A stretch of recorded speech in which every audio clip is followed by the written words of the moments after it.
buenas tardes. Muchas gracias por invitarme a participar en esta iniciativa. Yo me he traído una chuleta porque sé lo que os tengo que decir. Llevo como más de 10 años dedicada a intentar que en la universidad, que yo creo que debe estar en la base de todo lo que han estado contando mis compañeros, lidere el cambio que se supone que tiene que venir con toda la transformación digital. Pero también os reconozco que la resistencia es muy importante. Entonces, además de ser la última, quiero ajustarme al tiempo, entonces sí que llevo una pequeña chuleta para contaros lo que me parece más relevante.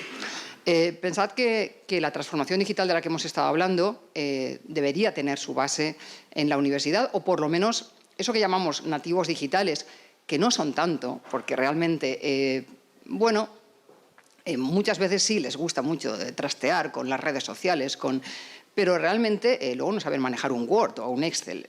Hay una parte importantísima de lo que es ofimática, como decíamos antes, que no tienen ni idea de manejarla. Entonces, tenemos que ver cómo hacemos compatible todo esto, porque realmente es verdad que ya estamos discutiendo en las universidades con el tema de la inteligencia artificial, que es un tema que no va solamente de tecnología, que nos va a cambiar el tema de cómo vamos a entender la relación con las personas, los valores, las competencias, sobre todo un tema de competencias, de qué vamos a enseñar, y de riesgos, que obviamente también habrá que conocerlos. Y lo han dicho Blanca, lo ha dicho Sara, un tema de las preguntas. ¿Qué preguntas nos tenemos que hacer? ¿Estamos haciendo lo correcto? ¿Estamos de verdad formando a los juristas para este siglo, para todo lo que viene, o seguimos anclados en planes de estudio más que anticuados, que en muchas ocasiones es así y es muy difícil, además, modificarlo? Entonces, ahora os contaré un poco cómo lo vamos haciendo las universidades. El debate, que parece que en algunos sitios todavía está en si debemos prohibir usar ChatGPT o la IA en general en las aulas, puede ser un debate interesante, pero desde luego ya no es productivo. La cosa es ahora mismo que lo están utilizando todos los chavales, y entonces lo que tenemos que enseñarles es para qué lo están utilizando, cómo lo están utilizando, y explicarles que no es una bola mágica todopoderosa que cualquier cosa que le preguntes va a responder correctamente, porque ese es el gran peligro. Entonces, ya que lo van a hacer, el debate tiene que ser en cómo lo hacemos, cómo les enseñamos a hacerlo bien y hacerlo dentro de unas garantías y con unos valores. Ya comentaré luego que el tema de la ética, que suena mucho, pero al final tiene que estar en la base de todo lo que se enseñe. Hace 2 o 3 años la Comisión Europea ya sacó unas directrices para el uso ético de la inteligencia artificial en la educación y básicamente, muy resumido, decía 3 cosas. Tenemos que ver cómo lo utilizamos en el aprendizaje, porque tiene un potencial enorme, os comento. Tenemos que ver, ojo, que tiene muchos riesgos, pero ya no los riesgos solamente que se comentan continuamente de los sesgos, de las alucinaciones, sino incluso para nuestros estudiantes la dependencia excesiva de la tecnología, el que queden tan colgados con el tema tecnológico que se olviden de que detrás hay cosas que aprender. Sigue habiendo libros, en formato que sea, en formato digital o en formato papel, pero que lo van a tener que trabajar. Y luego la tercera idea que sale de estas directrices de la Comisión Europea es que tengamos en cuenta que ellos y nosotros vamos a tener que estar constantemente formándonos, porque siempre ha sido así, los juristas sobre todo, pero en cualquier caso a la velocidad, lo decía ahora Ignacia, a la velocidad que va esto, o estamos permanentemente en formación o se nos va de las manos. Bien, entonces, ¿qué estamos haciendo o qué papel están jugando las universidades? Muy tímido de momento, porque los planes de estudio son muy difíciles de cambiar y entonces lo que se va haciendo es introducir de manera a lo mejor incluso extracurricular módulos de manejo de tecnología, alguna asignatura de tecnologías emergentes. Tenemos en algunas universidades Legal Tech Lab, laboratorios para que los chavales vayan practicando, haciendo demos, hacemos hackatones. Los hackatones me parecen un gran invento, no solamente porque lo vayáis haciendo vosotros, sino porque demuestran, ponen en realidad la tecnología, el derecho, el reto que se tiene que resolver. Y ahí sí que se da permiso a equivocarse y, de hecho, es un buen ejercicio el estar equivocándose, probando nuevas soluciones, y resulta muy efectivo para que se vea realmente cómo se puede utilizar la tecnología aplicada, no solamente en la teoría. Entonces, salvo esto, es verdad que hay algunas universidades más lanzadas que ya están haciendo grados de Derecho y Ciencias de la Computación, porque esa interdisciplinariedad va a ser esencial, va a ser una de las claves de cómo tenemos que ir desarrollándonos, pero en cualquier caso ya os digo que es una forma muy tímida. Porque también se plantea, y también es una cuestión que en las universidades no deja de darse vueltas, y entonces los profesores vamos a perder el papel, ya no vamos a tener nada que decir. Bueno, ni muchísimo menos. Es decir, el potencial de la IA es enorme y de cara a vuestros retos hay mucho que hacer, porque el tema de el feedback inmediato a los estudiantes con una determinada aplicación, el adaptar los modos de estudio al ritmo de cada estudiante. Hay un montón de cosas que se pueden hacer y que todavía no se están haciendo. En Derecho, particularmente, se puede hacer muchísimo para mejorar, para aplicar esa IA a lo que es la enseñanza del Derecho. Pero, en cualquier caso, lo que es súper esencial es que no perdamos de vista que la IA nunca va a motivar a los estudiantes, nunca va a despertar vocaciones, nunca va a transmitir la pasión por el derecho o por la asignatura que sea.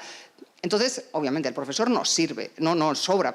El profesor lo que tiene que hacer es ser la guía, y para eso obliga a que estemos nosotros muy formados. Ya que sabemos que a ellos, a los estudiantes, nos va a costar ir haciéndoles que se metan en este tema de una forma profunda, porque una cosa es utilizar ChatGPT, Perplexity o cualquier IA que sea fácil de manejar, y otra cosa es que les tenemos que meter en la cabeza que tienen que saber cómo funciona. No solamente para hacerle las preguntas correctas, sino para saber también qué lógica hay detrás de los resultados que le están diciendo. El otro día oía en alguna conferencia que los juristas vamos a tener que ir combinando código civil, código penal y código fuente para saber cómo se hacen las preguntas correctas a la inteligencia artificial. A lo mejor es exagerado, porque no se trata de que sepamos programar, pero sí de que sepamos qué lógica hay detrás de todo esto para que seamos críticos. El pensamiento crítico, que lo han dicho todos mis compañeros, es la clave, y eso es lo que tenemos que transmitir en las universidades. Enseñar, por una parte, las herramientas, por supuesto, tienen que conocerlas, tienen que saber que esto cambia cada 10 minutos y que, por tanto, ahora mismo estamos formando juristas con unas herramientas, pero que pasado mañana van a ser otras herramientas totalmente distintas y van a tener que resolver problemas que a día de hoy ni siquiera existen. Con lo cual, el tema de las preguntas es esencial, el estar preguntándose siempre: ¿y ahora qué es lo que tenemos que resolver? ¿Y ahora qué es lo que tenemos que hacer? ¿Qué necesidades tiene el mercado? ¿Y cómo va avanzando el derecho? Lo que es esencial, en derecho por lo menos, es dejar claro que la esencia, lo que es la formación jurídica, no va a desaparecer, no puede desaparecer. Lo decía antes Lourdes, se tiene que conocer muy bien el derecho para saber, para ser críticos, para que cuando cualquier aplicación nos dé una respuesta podamos valorar si efectivamente lo que está diciendo tiene sentido o no. Entonces, una base de derecho potente hay que tenerla. Lo que pasa es que las nuevas generaciones de juristas van a tener que combinar ese conocimiento del derecho, sí o sí, el que hemos tenido que tener todos, en un ámbito tecnológico, y además sabiendo que van a tener que utilizar otras herramientas. Pensad que, por ejemplo, ahora mismo, si quisiéramos, en mi universidad, por ejemplo, sí que lo estamos haciendo en Derecho, y es que en todas las asignaturas de la carrera de Derecho la tecnología tiene algo que decir. O sea, estudiar Derecho Civil, bueno, pues cuando estudiamos la persona tendremos que hablar de la identidad digital, o tendremos que hablar de la herencia digital, o de los smart contracts, cuando explicamos contratos. En penal, pues de la responsabilidad de los robots que se plantea, incluso de la tributación posible, si la hay, de la gig economy en temas de derecho laboral, de los neuroderechos, del derecho al olvido en derecho constitucional. O sea, en todas las materias prácticamente hay un objeto de estudio que tiene que ver con la tecnología, y todo eso a su vez en un entorno de tecnología. O sea que el reto ahora mismo para los juristas es muy importante, es doble. O sea, tiene que incluirse la tecnología desde diferentes puntos y se tienen que conocer además esas herramientas. Entonces, resumiendo, porque soy la última, quiero acabar pronto y si luego hay preguntas ya hablamos. Lo que tenemos que hacer, pues explicar esto a los estudiantes, transmitir que hay herramientas, enseñarles a pensar con herramientas diferentes, a tener un espíritu crítico, avisarles mucho de los riesgos, obviamente los riesgos de los que comentábamos, pues los riesgos de los sesgos, de las alucinaciones, de las discriminaciones, de modelos mal entrenados, de la excesiva dependencia de la tecnología. Eso, por supuesto. El reto de saber que todo esto además está regulado, con lo cual, por una parte, tenemos que conocer las herramientas y, por otra, la normativa que regula esas herramientas. En tercer lugar, que tenemos que ser interdisciplinares necesariamente. O sea, los juristas, nuestros futuros abogados, van a tener que saber relacionarse con ingenieros, con informáticos, con gente de otras disciplinas, con introducir la filosofía, la economía en los estudios. Derecho ya se va a quedar muy corto solo para poder hacer frente a todos los retos que se plantean. Bueno, y lo que os decía como eje principal, el tener en cuenta las cuestiones éticas. Ya no va a ser una parte de una asignatura, como es ahora en la mayoría de las ocasiones, de ontología profesional de los abogados, de los jueces, de los notarios.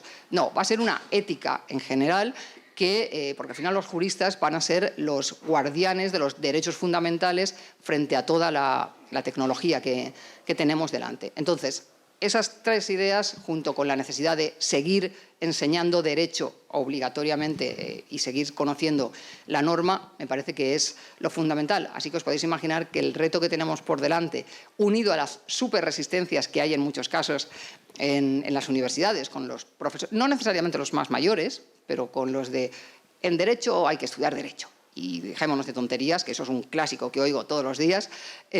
Bueno, pues todo eso son frentes abiertos que tenemos que resolver y que podéis adelantar mucho en el próximo hackathon.